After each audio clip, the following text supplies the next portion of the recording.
Introducing the Kia EV6 GT line in Nebular Blue.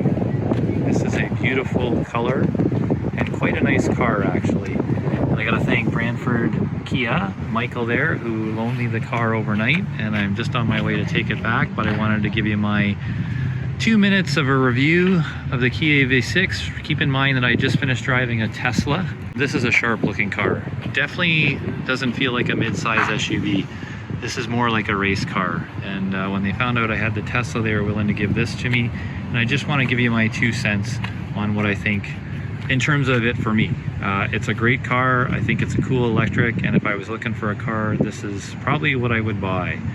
But it's definitely not an SUV in my opinion. Hey there, along for the ride and welcome back. I am inside the EV6 and this is quite the car. Feels a bit like a spaceship actually, but very nice and very impressed with the Kia and very impressed with the electric. So I was fortunate enough to have this overnight and I'm glad I did. I probably would have taken it back within an hour. Funny story, I borrowed it from Kia and got to TA Appliances about 10 minutes away and then couldn't get it out of the TA Appliance parking lot because I couldn't get it in drive. And that's because I was thinking Tesla.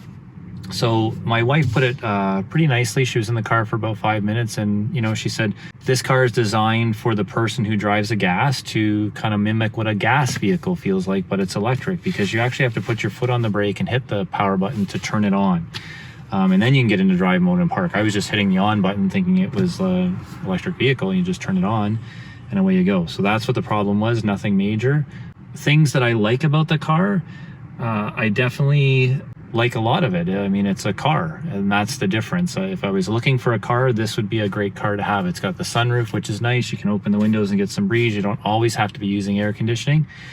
But boy, when you drive a Tesla, things get very, very different, very, very quick. And you realize that like this doesn't drive like a Tesla, even though it's an electric.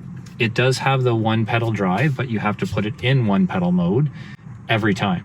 So when you go into reverse, one pedal doesn't work. When you put it back in park and then go back into drive, one pedal isn't on, you have to turn it on. Easy enough to do, but it's funny how quickly you adjust to these vehicles when they're so different to what you've been driving. I mean, the overnight test drive, I would recommend it to anybody.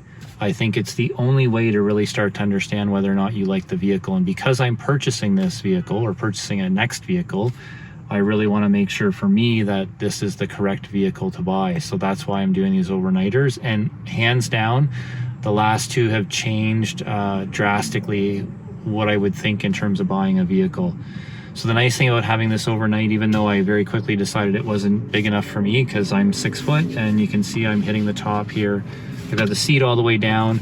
I've got it back as far as I can get it without not touching the pedals, and that even makes it difficult to reach for the screen. So there is some interesting, you know, disadvantages to the way this is built. Unfortunately for me, it just doesn't work. So that's kind of what we're looking at in terms of it not being a working vehicle. But it gave me a lot of time to play with the tech and understand sort of how the Kia and Hyundai tech actually works. One of the first vehicles I looked at as an option was the Hyundai Tucson. And the Tucson is a nice SUV. I'm really not sure what I'm gonna do because after driving the Tesla, I would really like to go electric. If I don't go electric, I'm not sure what I'm going to do because I'm realizing that with a lot of the PHEVs and the HEVs, you lose towing power. So a lot of them aren't recommended past 1,500 pounds. And that's about my Sea-Doo when it's loaded and got a tank full of gas. And that's kind of stressing me a bit. Whereas the Tesla is 3,500 pounds rated. So it's quite a difference in terms of towing power.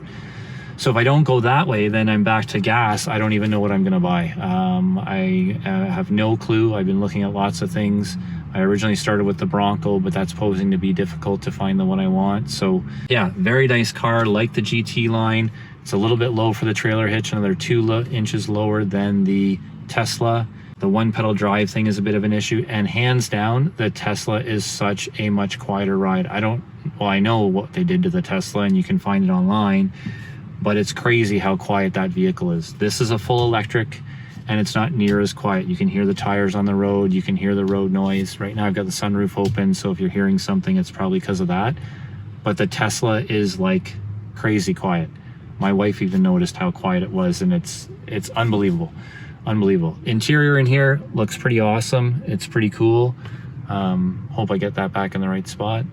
So it's a really neat kind of spaceshipy looking thing. It's comfortable that way, but it's just not big enough. I don't like pulling myself out of the vehicle because I'm really sitting like a car. I know they call this a mid-size SUV. At least that's what I think they call it. But it definitely doesn't feel like that. Really impressed with the screen system. Apple CarPlay is nice and clear. I'll show you some footage of that from at my place. But yeah, there's about as much space in the back. It cuts off a little quicker. It's a little narrower than the Model Y. But again, I wouldn't consider this a comparison to the Model Y because based on how I'm sitting, it's not sitting like an SUV. It very much is, to me, a car. I love the color. The Nebular Blue is fantastic. And the guy at Brantford Kia did a fantastic job. So if you're looking for something, why not check them out?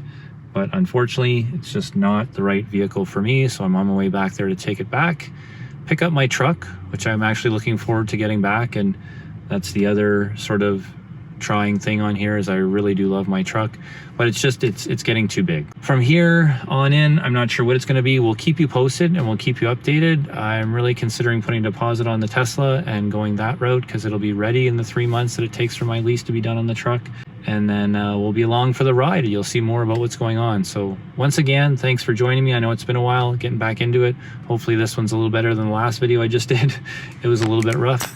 But this is Greg Sinti saying see ya from along from the ride.